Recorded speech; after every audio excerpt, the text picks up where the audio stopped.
Hello，大家好，我係毛毛。我哋依家咧喺沙面島，咁上期咧就大家去咗身後嘅勝利賓館度飲茶啦。今期咧就帶大家逛一逛沙面，詳細講解下沙面嘅歷史嘅。咁出發啦，Let's go！勝利賓館嘅前身即係維多利亞酒店，當年咧係沙面地標之一，靠近筲箕涌。呢條咧就係沙面西橋啦。西橋呢邊咧係租界，橋嘅對面以前叫沙基馬路。1925年6月23日嘅沙基慘案啊，之後先至改名為咗623路。至於沙基慘案嘅起因呢，係廣州大量工人、學生同埋香港嘅船員，因為上海嘅五沙血案進行大規模罷工遊行示威。喺嗰一日下晝嘅2點40分，隊伍嚟到咗沙基馬路嗰時，維多利亞酒店上面有一個外國人。首先用手槍向遊行群眾打響第一槍，之後沙面西橋嘅英法軍隊就用機槍向沙基馬路掃射，停靠喺白鵝潭嘅英法軍艦都開始炮擊，當時當場就52人死亡。1926年民國政府就喺人民橋腳動咗勿忘此日嘅石碑，而1950年改成咗沙基慘案烈士紀念碑。到咗2001年又重建，恢復成民國最初期嘅樣。咁我哋又沿住沙基涌向前行啦。沙面島唔大，但係島上邊咧有非常之多嘅歷史建築。咁如果要入住沙面島咧，除咗嗰幾間星級酒店可以揀之外咧，基本上係冇民宿可以選擇嘅。最近係需要住到對面清平市場嗰附近。以前沙面島嘅商店咧，大部分係出售旗袍或者係中式商品。後嚟咧，好多都係各種影樓。而家黃色呢棟好靚嘅咧，規模好大嘅呢一座咧，係以前三菱銀行嘅舊址。而家咧係大顏色科技。不過呢啲商戶咧成日都會變嘅，因為好多舊址已經盤活咗，攞嚟出租俾各種商家使用嘅。有做展示廳嘅，亦都有做辦公室嘅。呢度咧有舊陣時嘅石堤，舊陣時我哋成日都會喺呢度撈魚仔啊，仲會喺呢度玩水嘅。有啲人仲中意喺度洗衫添。勝利賓館嗰度咧都有 keep 佢嘅舊相㗎。今日咧就漲咗潮，所以啲魚咧都出嚟啦。啱先見到人哋喺度釣魚啊，睇下今日係可以收穫頗豐啊嚇！水咪 OK 咗好多咧。當然最靚咧都係舊陣時嗰陣時。咁我哋就環住沙面島，沿住沙基涌行。沙面咧喺清朝以前其實係叫做十翠洲㗎，清朝先至開始叫做沙面嘅。而喺國醫館隔離座咧就有睇頭啲啦，佢咧係沙面北街嘅91號到99號，係印度人住宅區啊，應該叫做，因為呢個群樓咧非常之大。咁佢而家咧依然都仲係住宅嘅，不過就唔再係印度人啦。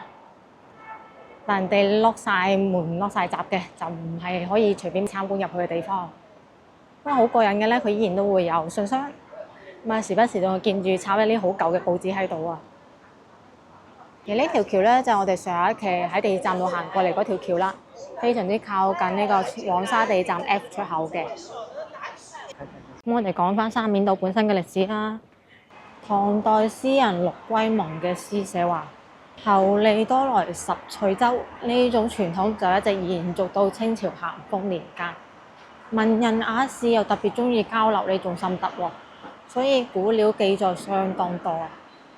廣州記館以珠江為優，珠江數處以沙面為最。而清朝道光年間係沙面最鼎盛嘅時期，記載咧就有寄船輪閘2000艘，其船用板排頂，連環城路如平地。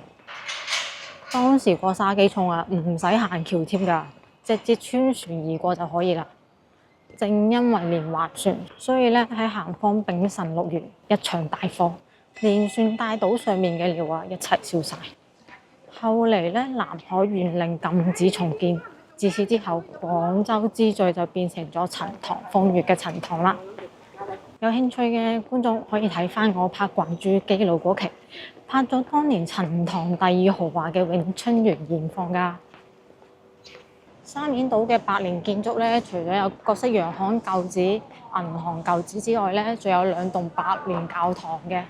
更加多嘅咧係當時政府嘅辦公舊址。而喺沙面島立體停車場隔離咧，白天鵝賓館呢度係美國領事館舊址嚟嘅。979年中美重新建交之後，美國領事館最初期咧係喺東方賓館嘅1樓嘅。咁1990年嗰陣時咧就搬過嚟呢度。應該好多美國觀眾出國之前都嚟過呢度。曾經呢邊仲有好多蝦人嘅移民中介公司㗎。咁2013年之後到而家咧，美國領事館就喺珠江新城。咁沿住呢度一直行咧，全程都係白天鵝賓館嘅範圍。對面咧就其中一個百年教堂啦，沙面堂，建於呢個清同治4年啊，即係1865年，過百年歷史。另外一間咧就比佢後生少少，也就少少。所以古建築嚟講咧，沙面算保留得好好㗎。行過咗沙面堂之後，前面呢度咧係而家嘅中國海關大樓。咁海關大樓隔離咧係私人承包咗呢個飲茶嘅會所。而啱先講嗰個私人承包嘅茶博物館咧就呢個啦。咁佢咧係同北京路藥師洲嗰個茶博物館咧係同一個老細嘅。呢度咧係上二樓飲茶。咁網店盛行嗰期咧，好多人過嚟影街拍，所以呢度咧係有唔少嘅影相鋪或者係影樓嘅。咁而家慢慢咧係變咗好多都做藝術畫廊或者係私人嘅博物館。我哋又轉翻咗嚟白天鵝賓館嘅正門啦。咁如果有興趣，可以翻一翻前面嘅視頻，我哋有做過去美食屋嘅特輯，亦都有做過玉堂春暖嘅特輯㗎。伙食出品真係非常之一流啊！雖然係真的5星級消費。白天鵝嘅對面咧，呢個黃色嘅成個群樓咧，係沙面西街1到3號同埋沙面大街59號。佢始建於1906年，係德國領事館嘅舊址。亦都曾經作為個英國亞細亞火油公司使用。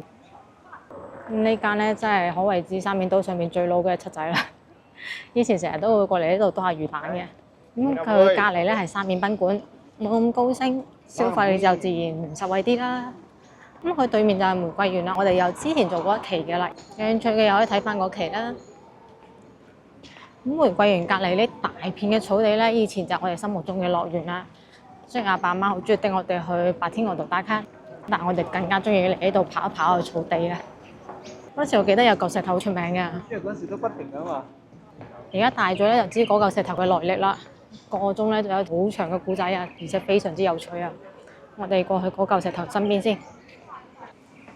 原來呢邊啲草地要定期有人維護先咁靚仔㗎。好多呢啲銅雕像嘅而家。全島都綠樹成蔭啊！穿過咗玫瑰園行到篤，咁我哋玫瑰園嗰期睇緊嘅3館合一咧就尚在建設中，而家終於嚟到工程嘅尾聲啦。據聞咧係5月1就會開幕啦，非常之期待啊！係喎，連草皮都有鋪咗咯喎，標題亦都黐好晒啦。呢邊咧就稱之為白鵝潭啊，之前3萬發嘅煙花咧就係呢個發射㗎啦。而呢個咧就啱先提到嗰個石頭啦，燒羊石。除咗白天鵝嘅古香水係每個老港都會影相之外咧，呢個燒羊石當年都係大家嘅打卡熱點。燒羊石係為咗紀念黃燒羊，而黃燒羊咧就係同白鵝潭嘅命名好有關係嘅。我哋嚟講下呢個故仔啦。明代正統年間，因為廣東天災嚴重，人民生活艱難啦，黃燒羊咧就組織咗幾萬農民起義，建立咗大東國，自立順天王。後嚟因為降世廣東官府嘅圍攻啊，逃到咗白鵝潭嘅黃燒羊又被中箭墜海。話呢個時候江道突然間出現2隻白天鵝，抬住黃燒羊之後越遊越遠，越遊越遠啊！就係因為呢個故事，呢度咧就由明朝開始叫咗做白鵝潭。喺1963年平嘅羊城8景之一。其實呢個石頭咧所在嘅係叫做沙面公園。90年代嗰陣時咧，有好多波波池啊、彈床啊，或者其他啲兒童項目㗎。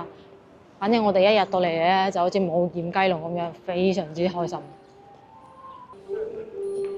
而家呢度個亭仔咧，就成為咗叔叔阿姨們操曲練歌嘅好去處啊！因為有凳坐住，有觀眾睇。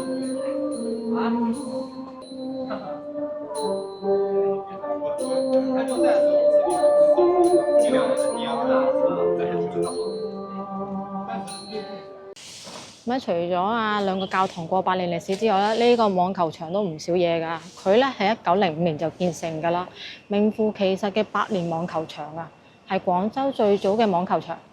曾經咧仲係國家隊冬訓場地。我細個嗰時就好鍾意嚟執人哋打出圍欄嘅網球玩。而家雖然冇咗國家隊嚟訓練，但係有唔少市民都會過嚟打波嘅。我嗰時鍾意執住啲網球嚟邊度玩咧，就嚟呢個啦，清代城防古炮呢度啊。我童年回憶重點區域之一啦。以前真係好鍾意嚟呢度玩㗎，中秋就嚟煲蠟、玩沙炮、煙花。以後如果發大水又大潮嗰時咧，我會再嚟拍一期㗎。因為以前由呢一度一直去到天字碼頭咧，都會好多人喺度玩水㗎。而家咧就可以一直跑步去到天字碼頭啦，因為佢成為咗一條碧道啊。而啱啱喺沙面公園路有冇留意上面有條橋咧？嗰度咧就種咗好多花草，而呢邊咧就冇咁多花草，其實都係同一條橋嚟嘅。佢咧係直接連通到白天鵝賓館嘅停車場嘅，入口咧就喺人民橋腳沙面東橋旁邊。呢度咧就做咗好多年嘅蘭桂坊，但係佢曾經咧係法國租界花園。蘭桂坊出名食咩咧？食乳鴿。咁佢咧係隸屬於呢個僑美集團旗下嘅。咁僑美集團咧係廣州人嘅食肆，算係幫襯翻自己有啦。橫日定夜啊，都好多人幫襯㗎。之前圍爐煮茶好興嗰期咧，佢都有推出圍爐煮茶㗎。好擅長利用呢個花園嘅優勢。沙面大街咧就貫穿成個沙面島嘅。我哋咧而家係位於沙面島嘅東側。咁左手邊而家係蘭桂坊，而正前方咧係沙面南街14號寶華義洋行嘅舊址。咁佢咧係建於19世紀末，咁而家咧係作為私人民宅使用嘅。而喺呢棟黃色建築隔離，再深黃色少少嘅咧係法國軍事辦公處嘅舊址啊。我哋係沿住呢個方向繼續行。咁佢咧係位於沙面南街嘅12號，清末建成嘅一個建築。而家咧係盤咗作為商業使用嘅，正在裝修中啊。大部分呢種百年建築咧都係盤活咗做商用。轉到過嚟呢邊啦，見到咁多條橋。咁喺我哋地面呢度最近嘅呢條咧，就係沙面嘅東橋啦。而喺佢隔離呢度咧有個牌牌嘅，其實咧佢就係通往白天鵝賓館停車場嘅引橋。而上邊架住嗰條咧就係人民橋啦。而家呢個橋位咧就成為咗打卡網紅點，所以好多小姐姐喺度排隊影相。咁我哋沿住我哋左手邊繼續行。而喺沙面南街10號隔離嘅咧係沙面大街1號。咁雖然而家睇住咧係寫住貓屎咖啡，咁其實咧係法國巡捕房嘅舊址，係清末民初建嘅。而喺沙面大街1號隔離呢個咧就係好出名嘅火車頭法國西餐廳啦。當年啱開火車站嗰時咧，非常之出名啊，因為好濃郁嘅歐陸風情啊。咁而家左邊嗰節咧係算半包圍嘅，而右邊呢節咧就比較開放。之前嗰排啊，仲見佢有籃球架喺度可以打波添㗎。沿住火車頭呢度咧，向左手邊拐入嚟咧，就嚟到咗沙面北街啦。咁沙面北街嘅第一座建築咧，見佢好似平平凡凡咁嘅樣。咁佢其實咧係捷克領事館嘅舊址嚟嘅，位於呢個沙面北街1號。而家咧係廢棄狀態。而家領事館隔離嗰座咧係作為影樓使用嘅，再隔離咧就係民宅啦，即係連片嘅都係民宅，風格各異啦，有呢2層，亦都有啲獨立花園咁嘅款嘅。而沙面北街嘅29號到31號。係香港牛奶冰廠嘅舊址，哇！可想而知，當年冰廠係幾咁大啊！呢個咧係難得嘅4層高嘅建築。嗰陣時食啲雪條應該好威水嘅事啦。咁佢係建於清末民初嘅，而家咧係作為咗沙面街嘅應急物資儲備站使用，亦都係庇護站。依家我哋沿住沙面北街繼續行。路經一間咧免費嘅美術館，叫做 LC 美術館，工作時間開放嘅，反正係免費參觀，有興趣可以入去睇睇。咁而前面呢座咧就係沙面北街39號、41號國禮福湖公司舊址，比較富麗堂皇嘅建築啊，雙開門4層樓高嘅建築。呢個咧係建於民國初年嘅。咁而家咧係廣州醫藥集團有限公司使用。咁沙面北街沿途呢度咧，唔單止係 L.C 美術館，仲有唔少嘅博物館嘅。有興趣嘅話，可以搜索下佢嘅開放時間，因為好多都唔係每日都開放㗎。咁啊，唔好以為話沙面島上面淨得百年建築、歷史舊址，咁啊全部都阿爺嘅嘢。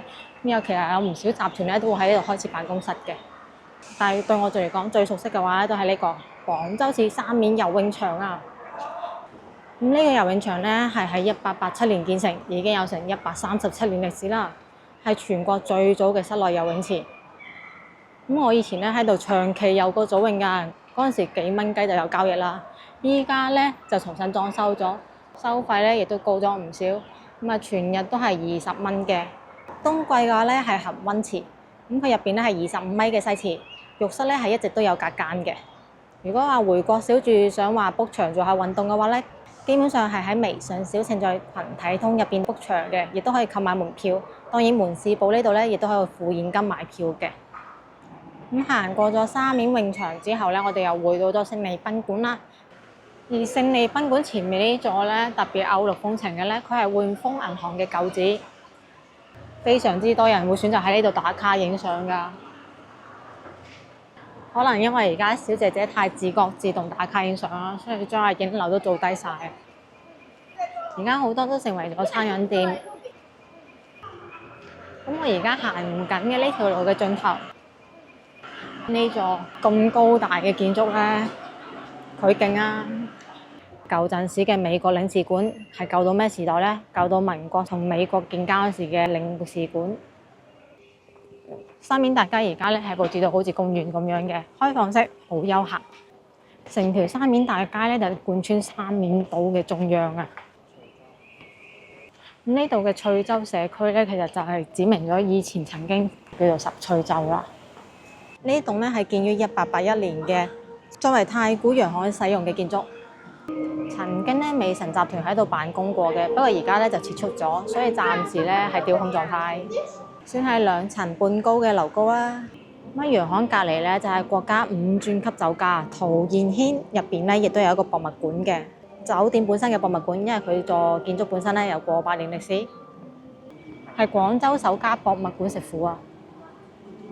建築本身咧係建於1862年嘅，咁曾經係作為新沙宣洋行使用，而家咧係陶賢軒。陶賢軒咧飲早茶打折嘅喎，7點8折，大約11點鐘之前埋單。咁依家咧就逛完咗沙面啦，仲想聽我講古仔嘅話，記得關注我頻道喎，點個 like 翻去俾朋友仔，我哋下集見，拜拜。